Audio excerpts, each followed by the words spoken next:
Hello বন্ধুরা, আজকে একটি গুরুত্বপূর্ণ আপডেট নিয়ে এসেছি। গভর্নমেন্ট জবের আপডেট নিয়ে এসেছি। পশ্চিমবঙ্গের ফরেস্ট গার্ড পদে নিয়োগ 2026 সালে। এর নিয়োগ সাধারণত মাধ্যমিক পাশে হয়ে থাকে এবং এই নিয়োগের জন্য কী দরকার, কী কোয়ালিফিকেশন দরকার, হাইট কতটা দরকার এবং এর এক্সাম টাইপ কী এবং এর সিলেবাসের বিস্তারিত আলোচনা এবং এর নোটিশ কবে আসবে বা আবেদন কবে হবে এই সম্পর্কে সম্পূর্ণ তথ্য আজকের এই ভিডিওতে দেব। তাই আপনারা দয়া করে ভিডিওটিকে শুরু থেকে শেষ পর্যন্ত মনোযোগ সহকারে দেখবেন। এখানে বলা হচ্ছে পশ্চিমবঙ্গ রাজ্য সরকার বিভিন্ন পদে লোক নিয়োগের জন্য 3 তারিখের মধ্যে যে শূন্য পদের তালিকা নবান্ন চেয়েছিল তার নিচে উল্লেখ করা হলো। এর মধ্যে যে 6 নম্বর পয়েন্টটা রয়েছে ফরেস্ট গার্ডের ক্ষেত্রে প্রায় 1700টি ভ্যাকেন্সি রয়েছে এবং এর জন্য বয়স 18 থেকে 37 বছর লাগবে এবং এই ভ্যাকেন্সি আরও বাড়তে পারে। আগের যে শূন্যপদ ছিল সেটার এবং এই ভ্যাকেন্সি যে এই শূন্যপদ আরও বাড়বে এবং এর জন্য যে West Bengal forest guard vacancy 2026 apply online selection process.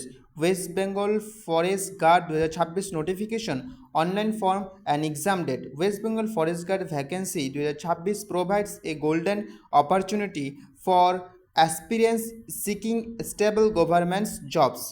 এখানে বলা হচ্ছে যে অফিসিয়াল এলিজিবিলিটি ক্রাইটেরিয়া কত, এজ লিমিট কত অ্যান্ড এডুকেশন কোয়ালিফিকেশন কতটা লাগবে, ensure your track the application deadlines এই সম্পর্কে বিস্তারিত বলা হয়েছে। এরপরে হচ্ছে এর সিলেকশন প্রসেস কী কী, কয়টা এক্সাম হয়ে থাকে এবং এর যে মেডিকেল হয় কি না, রাহান হয় কি না সে সম্পর্কে পিইটি হয় কি না সম্পূর্ণ তথ্য। প্রথমত রয়েছে এর সিলেবাস রয়েছে general knowledge and general awareness. এর মধ্যে রয়েছে current affair, history, geography, Indian polity, Indian constitution, science invention, award and honours and sports. এরপরে রয়েছে রিজনিংয়ের ক্ষেত্রে number series, coding, decoding, blood relation, direction sense and puzzles. General ইংলিশের ক্ষেত্রে রয়েছে tense, vocabulary, synonym, antonyms, idiom and phrase, sentence rearrangement, passage completion and grammars. Mathematics এর ক্ষেত্রে কী রয়েছে, সিম্পলিফিকেশন রয়েছে, percentage, ratio and proportion, average, profit and loss, simple and compound interest, time and work, time and distance, HCF and LCM, area and volume. এরপর রয়েছে কোন সাবজেক্টে কত নম্বর থাকে।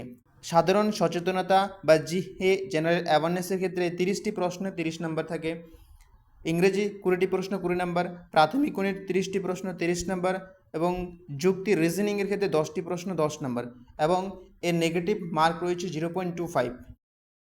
এরপরে পরীক্ষা হয়ে যাওয়ার পরে এর পিইটি টেস্ট রয়েছে, শারীরিক সক্ষমতা পরীক্ষা, physical standard and efficiency test, PET test রয়েছে।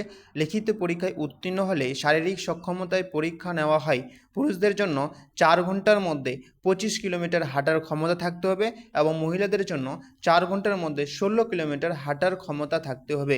এছাড়া উচ্চতা এবং বুকের সাথে নির্দিষ্ট মাপকাঠি রয়েছে, যেমন পুরুষদের ক্ষেত্রে সাধারণ ওবিসি এবং অন্যান্য ইডাব্লিউএসের ক্ষেত্রে 163 সেমি লাগবে হাইট এবং মহিলাদের ক্ষেত্রে 150 সেমি এবং গোর্খা ও গারওয়ালি রাজবংশী এবং এসসি এসটিদের জন্য 152.5 সেমি পুরুষদের ক্ষেত্রে এবং মহিলাদের ক্ষেত্রে 145 সেমি। উচ্চতার পাশাপাশি পুরুষদের বুকের ছাতি ন্যূনতম 84 সেমি ফুলিয়ে 5 সেমি ফোলাতে হবে এবং নারীদের ক্ষেত্রে ন্যূনতম 79 সেমি ফুলিয়ে 5 সেমি ফোলাতে হবে। এগুলো হচ্ছে এর সম্পূর্ণ প্রসেস এবং এর পড়াশোনা আপনারা চালিয়ে যান।